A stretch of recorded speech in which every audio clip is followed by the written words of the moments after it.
ఎంతమంది నాలాగా క్రాఫ్ట్ బజార్‌కి ఏమైనా కొత్త ఐటెమ్స్ వచ్చాయా? అండ్ వెరైటీ ఐటెమ్స్‌ని చూడ్డానికి వెళ్తారో కామెంట్ చేసేయండి.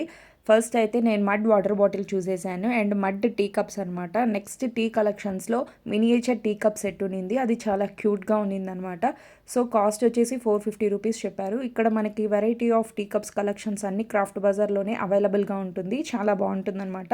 నెక్స్ట్ వచ్చేసి పింగాణి వస్తువులతో తయారు చేసిన వస్తువులు ఏవేమి చూసామంటే పింగాణితో చేసిన సోప్ స్టాండ్స్ అనమాట. చాలా క్యూట్‌గా ఉన్నాయి. అసల వీటి మీద సోప్సే పెట్టుకోబుద్ధి కాదు. సో, నెక్స్ట్ వచ్చేసి పింగాణి సర్వింగ్ బౌల్స్ ఉంటాయి కదా! అవి కూడా ఉన్నాయి. అండ్ నెక్స్ట్ వచ్చేసి ఇలాగ స్పూన్ స్టాండ్స్ అనమాట. బుట్టలాగా వచ్చింది. ఇది కూడా పింగాణితో తయారు చేసింది. చాలా చాలా బాగున్నాయి కదా! క్యూట్ కలెక్షన్ అంతా. సో, ఈ టార్టాయిస్ అనేది చాలా వెరైటీగా అనిపించింది. ఈ టార్టాయిస్‌లో చిన్ని టార్టాయిస్ లోపల ఎలా కార్వింగ్ చేశారో కానీ సూపర్‌గా ఉంది. నెక్స్ట్ వచ్చేసి ఇలాగ చిన్న టీ లైట్ స్టాండ్ ఉంటుంది కదా! అది. నెక్స్ట్ ఇక్కడ ఏనుగు బొమ్మలో కూడా ఇంకో చిన్న ఏనుగు బొమ్మ కార్వింగ్ చేసున్నారు. అది కూడా చాలా బాగా అనిపించింది. నెక్స్ట్ వచ్చేసి పర్స్ అయితే చాలా బాగుందనమాట. ఏదైనా బ్రైడల్ వేర్‌కి, వెడ్డింగ్స్‌కి చాలా బాగుంటుంది. నెక్స్ట్ అయితే పిల్లల్ని ఆడిపించుకొని అయితే ఇంటికొచ్చేసాం. ఇంటికొచ్చేసే ముందు ఖాళీగా రాకుండా ఈ వస్తువునైతే తీసుకొచ్చేసాననమాట. కాస్ట్ ఎంత ఉంటుందో కామెంట్ చేసేయండి.